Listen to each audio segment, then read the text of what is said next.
Welcome to cosmic astromancy zen channel guys. Hope you all doing fine. आशा करती हूँ आप सभी स्वस्थ एवं प्रसन्न होंगे। तो चलिए आज निकालते हैं ट्विन फ्लेम की reading.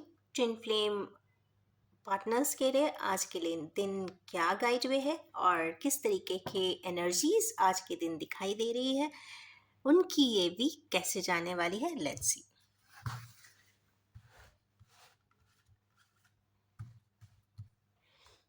As usual I will be taking 6 cards. ये दोनों पे ही अप्लाई होगी।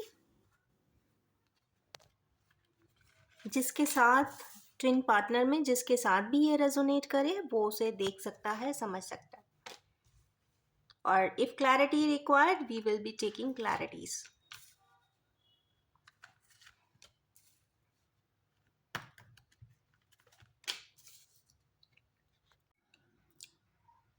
आज के कार्ड सिस्टम में देखें तो अराउंड 3 कार्ड्स आए हैं जो मेजर अरकाना के हैं और जो मेनली है 2, 21 एंड 16। कहीं ना कहीं टार का मोमेंट्स भी दिख रहा है। स्टार्टिंग हाई प्रीस्टेस है। ऐसी कोई रीडिंग ज़रूर है कि डिवाइन जर्नी में जो लोग भी हैं, ट्विन फ्लेम जर्नी में जो लोग हैं, उनके पास कुछ हिडन एनर्जीज हैं। या पहले देख लेते हैं क्यों आई हैं, फिर इस पे और डिस्कस करते हैं। कम्युनिकेशन से रिलेटेड कुछ हिडन एनर्जीज हैं। हिडन एनर्जीज की ही बात मैं बोल ही रही थी, पर मैंने कहा चलो एक क्लैरिटी भी ले लेते हैं जिससे कि और क्लियर हो जाता है कि भाई क्यों आया है ये कार्ड। तो जो हाइड एंड सीक है, हो सकता है कि जो एवेकनिंग का प्रोसेस है डीएम एंड डीएफ का, ऑफ कोर्स ये तो बात है कि डीएम एंड डीएफ जर्नी के जो पार्टनर्स हैं, जब एवेकनिंग के प्रोसेस से गुजरते हैं तो अपहीवल का स्टेज होता है, उसके बाद होता है सेपरेशन का। अपहेवल में बेसिकली बहुत सारे प्रोसेस होते हैं, इंसान बहुत सारी चीज़ों में जगल करता है, ट्रबल्ड रहता है और एक निर्णायक जगह पे पहुंचना चाहता है, पर बहुत आसानी से पहुंच तो नहीं पाता है। ये तो सत्य बात है। एक चीज़ मिल जाएगी तो दूसरी छूट जाएगी। अगर प्रोफेशन बहुत अच्छा हो गया तो पर्सनल लाइफ में प्रॉब्लम आ जाएगी। पर्सनल लाइफ मैनेज हुआ तो कहीं ना कहीं कोऑर्डिनेट्स प्रोफेशनल के इम्बैलेंस होने लग जाएंगे। फिर आती है बात सेपरेशन की। सेपरेशन स्टेज तो बहुत लाइफ विदरिंग रहता है, क्योंकि सेपरेशन में किसी को भी किसी से कोई बातचीत नहीं करता है।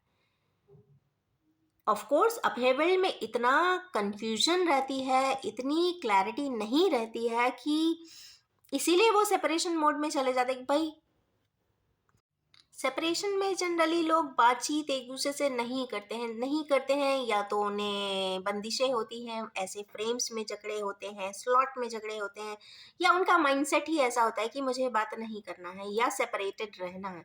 पर सेपरेशन में एक तरीके का रियलाइजेशन होता है कि बहुत सारी चीज़ें, इंसान क्या होता है कि रिलेशनशिप में जब भी ऐसा होगा तो वो चाहेंगे कि ये बात नहीं बताई जाए, वरना उसके पार्टनर को तकलीफ होगी या परेशानी होगी या वो सुन नहीं पाएगा, समझ नहीं पाएगा, क्योंकि सबके सिनारियोज अलग होते हैं। इसी तरीके से दोनों ही पार्टनर्स इसी तरीके से अपनी बहुत सारी चीज़ें छुपा लेते हैं, एक दूसरे की भलाई के लिए, अच्छाई के लिए, प्रोग्रेस के लिए नहीं बताते हैं कि चलो ठीक है जाने दो। बट सेपरेशन में उन्हें कहीं ना कहीं रियलाइज होता है कि कुछ ब्लैक एंड वाइट की एनर्जी है, मतलब हाइड एंड सीक की एनर्जी है, कुछ ना कुछ हिडन है, कुछ ना कुछ सीक्रेटिव है। उसी सीक्रेटिव को यहाँ पे हमारे केनेवियर्स ओपन अप तो करना चाहते हैं, कम्युनिकेट करना चाहते हैं, इसीलिए ये हाई पीसेस आई है। चलिए वर्ल्ड का कार्ड क्यों आया है, क्यों ये वर्ल्ड का कार्ड आया है, चलिए पहले कार्ड से ही क्लैरिफाई करेंगे, उसके बाद वर्ल्ड के कार्ड को व्हील ऑफ फॉर्च्यून ने शुरू किया, सॉरी क्लैरिफाई किया। इसका मतलब है कि साइकिल, लाइफ की साइकिल प्रोसेस कंप्लीट करने के लिए एक लाइफ, ये जब भी कार्ड आता है या तो लाइफ की कोई न्यू बिगिनिंग होती है या ही कोई एंड होती है। तो एंड के बाद की न्यू बिगिनिंग का फेज, मतलब ये 10 नंबर है, ये 21 है, अभी भी 11 नंबर्स बाकी हैं लाइफ के प्रोसेस में। तो सेकेंड फेज ऑफ लाइफ ज़रूर हमारे केने व्यूअर्स आगे की तरफ बढ़ेंगे और जिएंगे भी। साइकिल चेंज होगी, प्रोसेस चेंज होगा, कहीं ना कहीं चेंजेस यहाँ पे दिखाई दे रहे हैं। तो कंफर्म मान के चलिए कंफर्म यहाँ पे मुझे चेंजेस दिख ही रहे हैं, क्योंकि यहाँ पे व्हील ऑफ फॉर्चून है और वर्ल्ड का कार्ड है। कहीं ना कहीं दोनों ने एक दूसरे को क्लैरिफाई किया है, तो मतलब यह है कि पॉजिटिव एनर्जी है, कुछ ना कुछ पॉजिटिव होगा और स्पेशली चेंज होगा इन डिवाइन ऑर्डर्स। नेक्स्ट देखते हैं कि ये कन्फ्लिक्ट बताता है हमारे कि नए व्यूअर्स जो ट्विन जर्नी में हैं, वो उन दोनों में से कोई एक फैमिली फाइट्स में इन्वॉल्व दिखाई दे रहा है। कौन है ऐसा पर्सन जो लड़ रहे हैं, क्यों लड़ रहे हैं भाई फैमिली मेंबर्स के साथ? कंप्लीशन की एनर्जी क्लैरिफाई की है, वो अपनी ट्विन जर्नी कंप्लीट करना चाहते हैं। या तो ये हो सकता है कि जो एक फेज था सेपरेशन का, उसने रियलाइज़ कराया होगा, क्योंकि स्टार्टिंग में नहीं समझ में आता। कोई इंसान किसी की ज़िंदगी से चला जाता है तो नहीं समझ में आता उसकी इम्पोर्टेंस तब तक जब तक आप उससे दूर ना रहो। जब आप दूर रहते हो तो आपको धीरे धीरे चीज़ें समझ आती है। ऑफ कोर्स आपको आपके आसपास वाले कोई नहीं समझाएंगे, क्योंकि ट्विन जर्नी को समझ पाना बहुत ही आसान तो नहीं है। क्योंकि फैमिली से फाइट हो रही है, इसका मतलब है कि फैमिली एंड सराउंड से फाइट, अकेली फैमिली से नहीं है, सराउंड से भी हो सकती है, सोसाइटल फाइट हो सकती है, पर 4-5 मेंबर्स यहाँ पे दिखाई दे रहे हैं।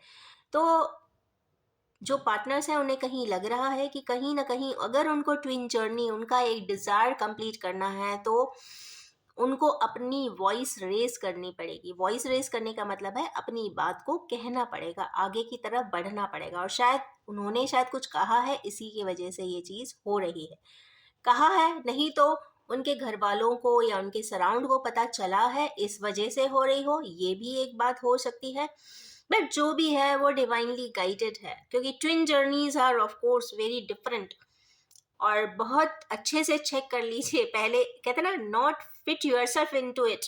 रीडिंग में एकदम से खुद ही फिट ना हो जाइएगा, unless and until you keep a big tap on your own life journey. अगर आपकी लाइफ जर्नी में इस तरीके के इंसिडेंट्स हो रहे हैं तो हाँ, यस, आप ट्विन जर्नी में है। और अगर ट्विन जर्नी में है तो फिर एवरीथिंग इज डिवाइनली गाइडेड, क्योंकि गॉड ही चाहता है, डिवाइन ही चाहता है कि भाई अगर आपने सेपरेशन किया है, कोई आपका पार्टनर है, उसको दूर किया है, तो उसको रियलाइज भी कहीं ना कहीं करते हुए दिखाई दे रहे हैं, और शायद रियलाइज हुआ है, इसीलिए इस तरीके के सिनेरियो शायद बने हैं। नेक्स्ट कार्ड यहाँ पे देखते हैं, बैलेंस की एनर्जी आई है या बैलेंस कर देने की एनर्जी है, तो देखते हैं क्यों। डेथ का कार्ड। डेथ का कार्ड क्लैरिफाई कर रहा है कि किसी चीज़ को क्लोज करेंगे तभी लाइफ में बैलेंस आएगा, क्योंकि बैलेंस लाने के लिए बहुत ज़रूरी है कि आपकी लाइफ के कॉम्प्लेक्सेस कहीं ना कहीं रिजॉल्व हो जाए, एक फेज कंप्लीट हो जाए, कोई ना कोई चीज़ जो आपको सर्व नहीं कर रही है वो कट ऑफ हो जाए। सर्व होने का मतलब ये है कि ऐसा पर्सन जो आपको आपकी लाइफ प्रोसेस में कहीं ना कहीं आपको पीछे की तरफ खींचने वाला ना हो, आपको एक आगे की तरफ प्रोग्रेस करने वाला हो, आपकी बातों को समझने वाला हो, आपको हर्डल्स ना क्रिएट करे पर्सनल एंड प्रोफेशनल ग्रोथ के लिए, आपकी बेसिक्स जो है, जो भी एक कोऑर्डिनेट्स होती है लाइफ में, उसको आगे बढ़ाने वाला हो, ना कि पीछे खींचने वाला हो। ड्रैग ऑफ करने वाला ना हो, बल्कि आगे की तरफ फोर्स देने वाला हो, एक पॉजिटिव फोर्स की यस आप आगे की तरफ बढ़िए, ऐसा ही करिए क्योंकि आप सही डायरेक्शन में हो। तो ऐसी जगह से जहाँ पे बहुत ज़्यादा कॉम्प्लेक्सेस हैं, लड़ाई है, कॉन्फ्लिक्ट है, एक दूसरे को समझ ही नहीं रहे हैं, या एक ही ओरिएंटेशन है, खुद की सिक्योरिटी, खुद का फिनेंस, खुद का ही कोई पॉइंट अगर उन्हें वैलिड लगता है, उसी के लिए अगर फाइट कर रहे हैं, तो ऑफ कोर्स वहां से कट ऑफ की यहाँ पे एनर्जी शायद दिख रही है। और या ये हो सकता है इसकी स्पिरिचुअल मीनिंग कि आप डेथ लाइक एक मेंटल फ्रेम में ऐसे ज़रूर आ जाएंगे कि आप मेंटली कट ऑफ ज़रूर कर देंगे ऐसी सिचुएशंस को, जिससे कि आपकी लाइफ में बैलेंस आ जाए या हार्मनी आ जाए। उसके बाद है किंग ऑफ सोर्ड्स का कार्ड। चलिए देखते हैं भाई king of sword coconut king क्यों आए हैं। कोकोनट किंग इसलिए आए हैं क्योंकि वो कंप्लीट लाइफ चाहते हैं। लाइफ में सभी कुछ होता है इंसान के पास, ये पर 10 कप्स भी होते हैं।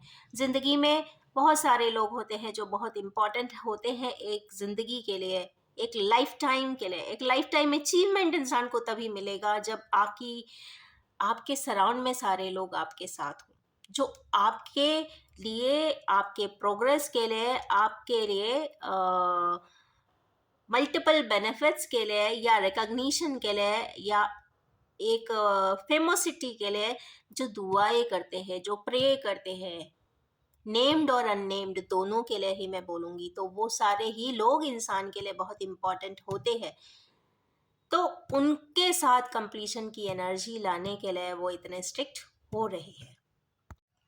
लास्ट है ये टावर का कोऑर्डिनेट्स, तो ये इसलिए आया है क्योंकि जो एक फेकनेस जो थी, कहते हैं ना कि एक अगर एक चीज़ अरेंज है, कैसे भी करके पाइल अप की हुई है, सही है गलत है नहीं है, बट हमने अरेंज की है चूंकि दुनिया को दिखाना है, ऐसा लगता है उसमें से किसी ने एक नीचे से कोई चीज़ खींच ली है, तो वो सब चीज़ भर भरा के नीचे गिर जाती है। कुछ इस तरीके का कार्ड है। लेट्स सी क्या चीज़ क्लैरिफाई कर रही है इस स्टार को।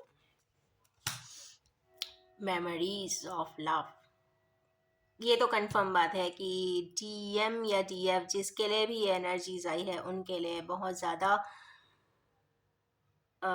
इम्पॉर्टेंट भी हैं, लविंग भी हैं, केयरिंग भी हैं, अंडरस्टैंडिंग भी हैं और लवेबल हैं। आउट ऑफ ऑल पॉइंट्स कहीं ना कहीं एक स्पेशल एक बॉन्ड भी दिख रहा है, एक एक्सचेंज का बॉन्ड है, बहुत प्योर बॉन्ड है, बहुत इनोसेंट बॉन्ड है। एक्सचेंज का बात आ रही है, लव एक्सचेंज की बात आ रही है, कहीं ना कहीं अपना कप देना चाहते हैं। ये आंसर आ गया है गाइस। इन्हीं ब्यूटीफुल सी एनर्जी के साथ मैं अपनी इस रीडिंग को एंड करना चाहूँगी और ये भी बताना चाहूँगी general collective timeless and gender free reading है। जब भी आपके सामने आएगी कुछ ना कुछ ज़रूर रेजोनेट कर देने वाली है।